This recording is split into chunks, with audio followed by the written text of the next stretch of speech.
بسم الله الرحمن الرحيم. ألف لام را. تلك آيات الكتاب المبين.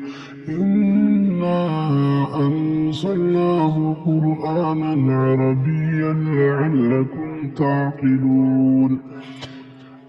نحن نقص عليك أحسن القصص بما أوحينا إليك هذا القرآن وإن كنت من قبله لمن الغافلين.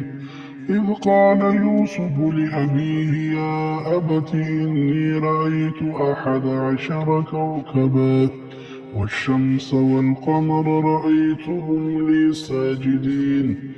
قال يا بني لا تقصص رؤياك على إخوتك فيكيدوا لك كيدا إن الشيطان للإنسان عدو مبين. وكذلك يجتبيك ربك ويعلمك من تأويل الأحاديث ويتم نعمته عليك وعلى آل يعقوب كما أتمها على أبويك من قبل إبراهيم وإسحاق ويعقوب إن ربك عليم حكيم.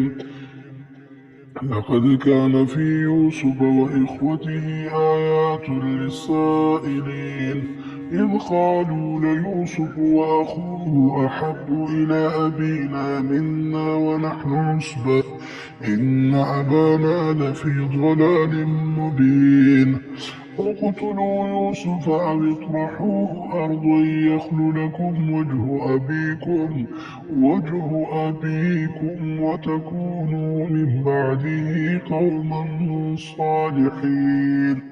قال قائل منهم لا تقتلوا يوسف وألقوه في غيابة الجب يلتقطه بعض السيارة